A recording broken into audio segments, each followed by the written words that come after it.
Hello viewers, welcome to UN Digital class. In my previous lecture, I have already discussed about the symmetric key distribution. Now, in today's lecture, I am going to discuss about public key distribution. Let us start. Public key can be distributed in four ways. First one is the public announcement, second one is the publicly available directory, third one is the public key authority, and fourth one is public key certificate. First of all, I would like to discuss about public key announcement. In public key announcement, the user distribute public key to recipient or broadcast to community at large, which means in public announcement, here the user distributes its own public key to all the recipient, or it broadcasts its own public key to a large community. That is called the public announcement. Now, the major weakness is forgery, which means anyone can create a key claiming to be someone else and broadcast it. That means in public announcement there is a major drawback, that is the forgery. In forgery, here anyone can create a public key and send it to the recipient by claiming someone else. That is the major drawbacks of public announcement. Now, look at this figure. In this figure, here A is a user and B is another user. And here A announces its public key, that is the KUA, to the recipient. And here the user A announces this public key by broadcasting or by sending to its all recipients. In the similar manner, B also announces its public key by broadcasting the message. That is called the public announcement, through which here the user announces its own public key to the recipient. Next one is the publicly available directory. In publicly available directory, a greater degree of security can be achieved by maintaining a publicly available dynamic directory of public keys. That means in publicly available directory, it provides more security than the public announcement, because in public announcement there the user publicly announces its public key, but in publicly available directory, here a directory is maintained. How this directory stores the public key? Now look at the slide. Here such a scheme would include the following elements. The first element is that the authority maintains a directory with a name and public key, entry for each participant, which means in publicly available directory, here the directory maintains each user public key with their name. That is the main function of the publicly available directory. Now look at the second element. Each participant register a public key with the directory authority. Registration would have to be in a person or by some form of secure authenticated communication. That means in publicly available directory, here each participant must have registered to the directory. When the participant register to the directory, first of all they provide their public key, and the registration must be made by the participant directly, or the participant may use any secure communication way. Next, a participant may replace the existing key with a new one at any time, either because of the desire to replace a public key that has already been used for a large amount of data, or because the corresponding private key has been compromised in some way. Which means in this publicly available directory, there is a permission for each participant to change their public key at any time, because the public key may be used for large amount of data, so that the participant wants to generate a new public key. In this case, the participant can change its public key. Otherwise, the corresponding private key is compromised. In this case, Also the participant change its public key. Next, periodically the authority publish the entire directory or update to the directory, which means here the public key authority that has the permission to periodically update the public key directory and broadcast that public key directory. That means the public key authority always update the public key and it broadcasts to all the participants. Next, participants could also access the directory electronically. For this purpose, secure authenticated communication from the authority to the participant is mandatory, which means here the participants has the permission to access the directory electronically. But the condition is that the electronic communication must be authenticated communication and must be a secure communication, so that the participant can access the directory. Now look at this figure. In this figure, this is the public key directory, and here A is one of the participant and B is another participant. That means here first of all the participant A have to register in the public key directory. During the registration, the participant A send its public key to the public key directory with its name. That means here the public key directory register the participant A by storing its name along with its public key. Similarly, the participant B register in public key directory by sending its public key.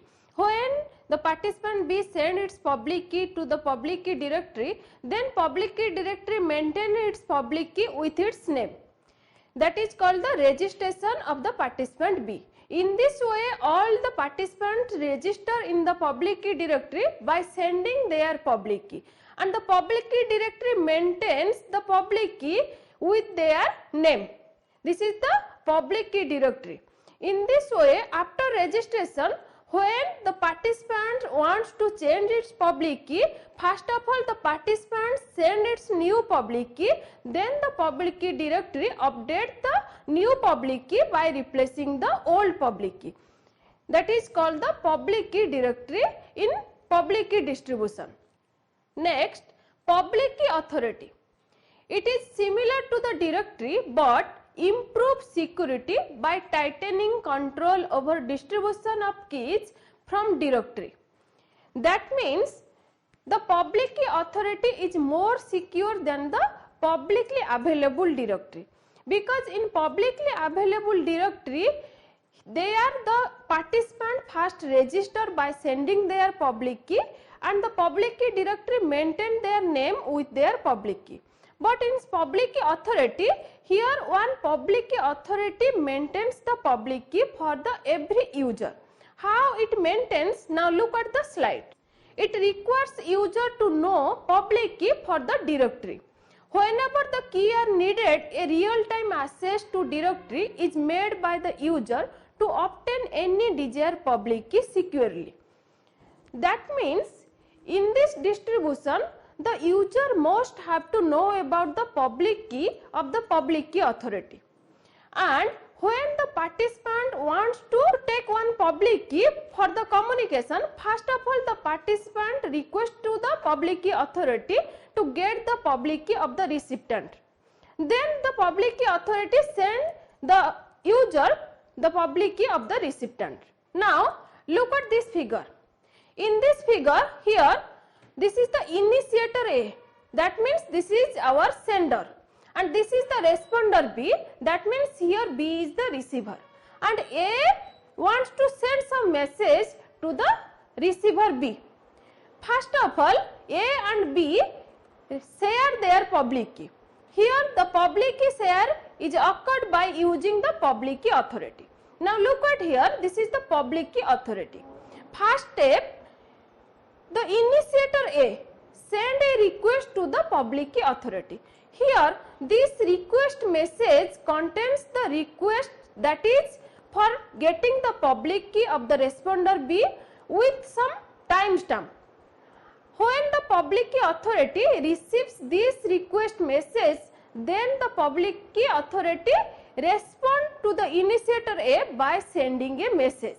Here this message is encrypted by using the private key of the public key authority, and the message contains the public key of the responder B, that is PUB, and the requested message which the initiator A sent to the public key authority. That means in this message the initiator A can decrypt by using the public key of the public key authority, because in public key authority the initiator must have known the public key of the public key authority. Then by using the public key, the initiator decrypt this message. After decrypting this message, the initiator get the public key of the responder B and then the original requested message.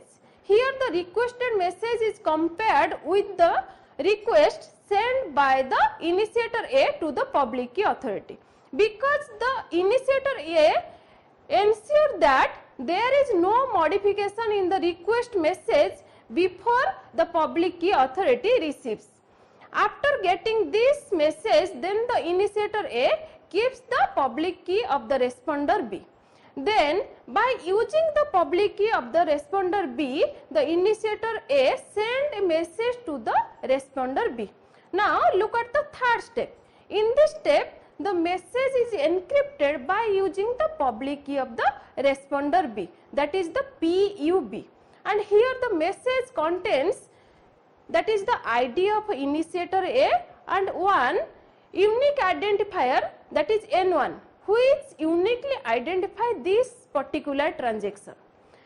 When this message is received by the responder B, then the responder B decrypt this message by using its own private key, because this message is encrypted by using the public key of the responder B.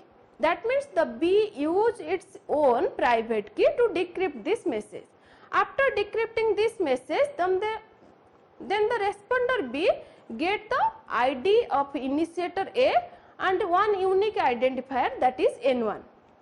Here the responder B similarly register the public key in the public key authority. For that, it first send a request message to the public key authority, and the request message contains the request for the public key of the initiator A and one timestamp. After getting this requested message, then the public key authority send a message by encrypting with its own private key. Now here this is the message, and this message is encrypted by using the private key of public key authority, and this message contains the public key of initiator A and the original requested message which is sent by the responder B to the public key authority. That means when the responder B receives this message, then the responder B decrypt this message by using the public key of the public key authority, because here this message is encrypted by using the private key of public key authority. After decrypting this message, then the responder B get the public key of the initiator A, that is PUA, then the original requested message which is sent from responder B to the public key authority. After receiving this requested message, then the responder B match this received message with the sent message. If these two requested messages are equal, that means the responder B assures that there is no alteration in the requested message before the public key authority receives this message. In this way, the responder B receives the public key of the initiator A from the public key authority. After receiving this public key of the initiator A, then the responder B gives reply to the initiator A. Now look at the step 6. In step 6, the responder B send a message to the initiator A and encrypt this message by using the public key of the initiator A. That means this message can only be decrypted by using the initiator A, because for decryption here the key is the private key of the initiator A. When the initiator A receives this message, then the initiator A decrypt this message by using its own private key, and after decryption it gets the two unique identifier, that is N1 and N2, and N1 is same with the unique identifier that is generated by the initiator A. Then after that the initiator A gives reply to the responder B, and this message is encrypted by using the public key of the responder B, and this message contains the unique identifier that is N2, which is sent by the responder B to the initiator A. That means when the responder B receives this message, then it use own private key and decrypt this message, and it gets the unique identifier N2, and it matches with its own unique identifier which is sent from responder B to the initiator A. When these two unique identifiers are same, that means the responder B assures that there is no modification in this message. In this way, the public key authority distribute the public key to the initiator A and to the responder B. Next one is the public key certificate. In public key certificate, the certificates allow key exchange without real-time access to public key authority. A certificate binds identity to public key and with all contents signed by a trusted public key or certificate authority. That means in public key certificate, here the certificate contains the public key. When some participants wants their public key, then they must have to get their certificate from the certificate authority, and that certificate contains their public key. When they get their certificate from the certificate authority, then they can exchange their certificate for exchanging the public key. Next, some requirements of this public key certificate.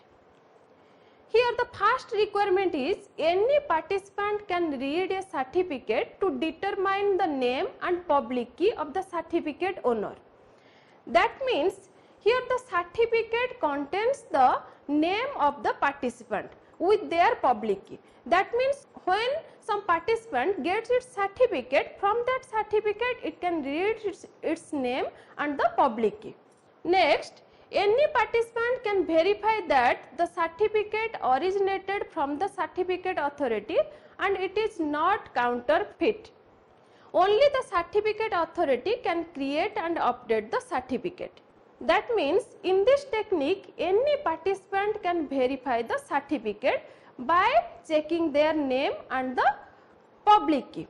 And another thing is that only the certificate authority can change the certificate or update the certificate for the participants. Next, any participant can verify the currency of the certificate. Now, look at the figure. In this figure, here A is one participant and B is another participant, and this is the certificate authority. When A wants to register its certificate or wants the certificate, first of all the A send its public key to the certificate authority.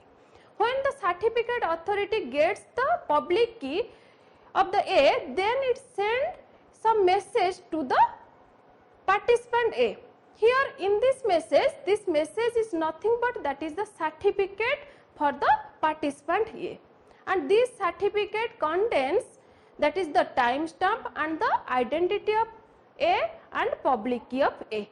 And here this certificate message is encrypted by using the private key of certificate authority. That means when this certificate is received by the participant A, then the participant A decrypt this message by using the public key of the certificate authority. After that it gets the timestamp and the identity and the public key. After receiving this certificate, then the participant A send its certificate to the another participant, that is the B. And here B also gets its certificate by requesting to the certificate authority. First of all, B sends its public key to the certificate authority, and similarly the certificate authority generates its certificate, and that certificate is nothing but that is one encrypted message and this message is encrypted by using the private key of certificate authority, and this certificate contains the timestamp and the identity of B and the public key of B.